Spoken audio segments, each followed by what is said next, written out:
Wacky physics-based partners are often super fun to not only play, but watch, and the huge TAF studios, when skill ifs go wrong, is no exception.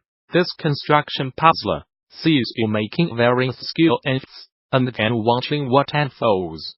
From bloody deaths to smooth rise, when skill ifs go wrong is a fun, yet challenging game. Your goal is to build a good skill lift that brings every passenger to their final destination. Once you have your lift created in the build mode, you can watch the rise make their way to the slopes. If they all make it, you can become them, leading your riders into dangers to the finish line. With the option to make perfect tracks, you have so many chances to kill the skiers. When skill lifts go wrong is a game that is sure to make you laugh. In anime interview with Gamasutra, an adapted version of which appears below, Johnny Hughes, one of the developers behind When Skill Lifts Go Wrong, talked in depth about the design and development of this silly game. When Skill Lifts Go Wrong is inspired by the bridge building genre of games that came before it. We know from the start that we wanted to take that well-used building mechanic and to do something totally new with it. So that's where we started. We looked at other great games such as Poly Bridge and World of Go as starting points. But we wanted to create something that was better. We wanted to create something that would allow the user to quickly and accurately get their designs from their mind into the game, and easily modify them if they were not correct the first time around. It went through many iterations and many rounds of testing with family and friends for both mouse and keyboard input on touchscreen. We are very happy with the end product. It has a lot more features included than we had originally planned. That being said, we still have a backlog of funny physics-based items that we would love to have included for the release. In addition, it would have been great to spend some time creating an improved skill map. We would try to create a better visual representation of completion and progress to create a journey throughout each world, and to make each level feel more connected. Finally, we would have loved to support level sharing on Nintendo Switch, but with the technical complications that surround it, we do not think it was possible with such a small team. There were many things that we had to consider when designing the physical elements of When Skill Ifs Go Wrong that we were not aware of when we began the project. This include performance, balance, the limitations of physics, determinism, as well as some design choices such as realism versus stylized puzzles. We had to wrestle with the physics engine to bring the chairlift cable under control so that it behaved in a satisfactory and predictable manner. The cable is made up of hundreds of connected rigid bodies, something that physics does not handle all that well. We discovered early on that the chairlift cable would very easily snap when we tried to add even the smallest amount of tension, causing an explosion that sent pieces of rope flying. We set out on a journey of discovery and found that, as we increased the number of physics calculations, the rope strength increased. This was great, except it reduced the performance. And when you are dealing with hundreds of rigid bodies, this started to become an issue quickly. Another of the ways we were able to make the rope more stable was to significantly increase the mass of each rope piece.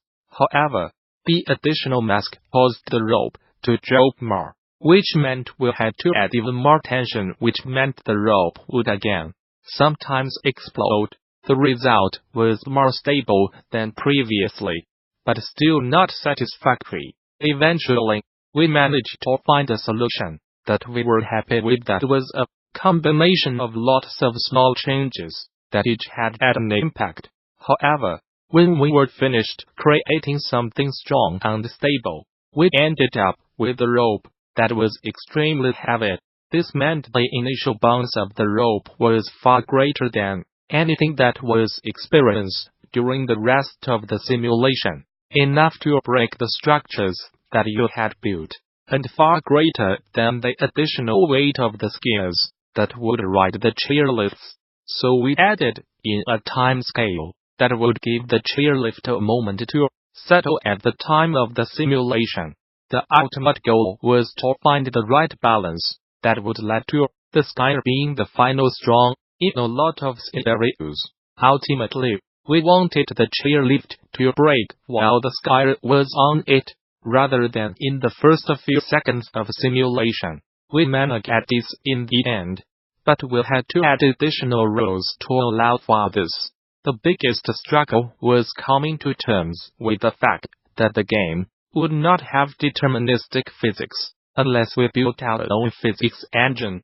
Deterministic physics is where there will be exactly the same outcome every single time, no matter how many times you ran the simulation. We felt like this was an important factor for a puzzle game. The solution that works one time should work the next, right? We did what we could to increase the likelihood that outcomes would be the same, but without totally eliminating variance. Instead, we chose to focus on the things that we could affect.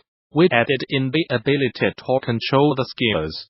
We felt like this gave the player the ability to impact the outcome once the simulation has started, putting some control back in the hands of the player and away from the non-deterministic physics engine.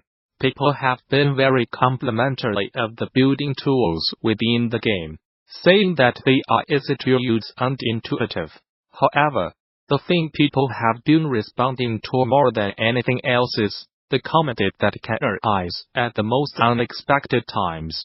There are many games out there that you can intentionally inflict pain and suffering to the characters. However, when it happens totally by accident, or is triggered by something as small as clipping skis on top of a snow-covered tree, we have found that it triggers a pretty genuine response from a lot of people. It's difficult to say if this brought more players into the game. Most playthroughs on YouTube and with streamers were focused on the campaign levels. A lot of the players were potentially not aware of the sandbox until they had bought the game. However, when players did make their own levels, it provided a purpose to share their in-game creations and experience with friends, which brought new players. We'd always knew it was a funny concept, but I never realized how entertaining it would be killing skiers. It was only really when we were making our first trailer for Steam Greenlight that we realized that we should make the most of the comedy this game can provide. Our most enjoyable moments during the development were when unexpected things happened, and it inspired us to lean in by adding in plot and builds. For example, to the comedic side of the game, employees at Microsoft are calling for the company to cancel a multi-million-dollar contract, which would allow the U.S. Army to use the HoloLens during combat. This comes after Microsoft won a $480 million bid back in November 20th.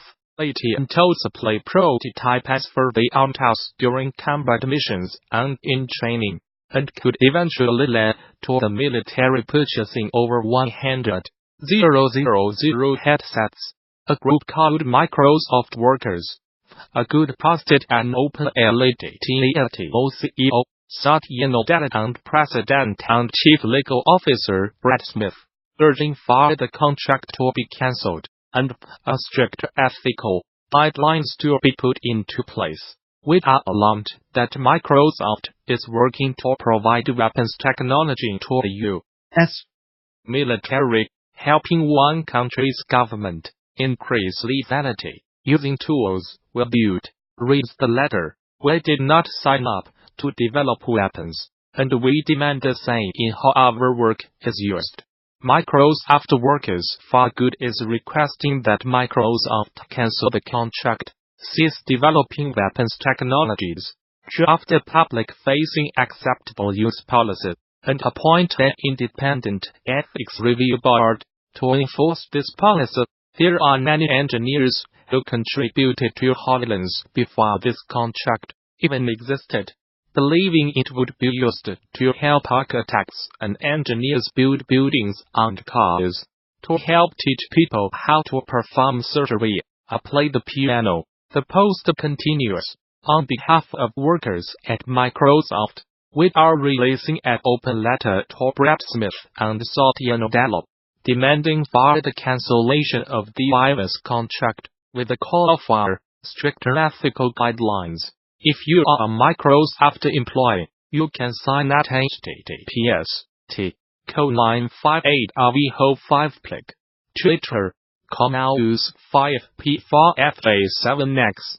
Newsbrief. As Google took the reps off its streaming game platform Stadia, the company also announced Stadia Games and Entertainment and Mood Game Studio headed up by industry vet Peter Raymond.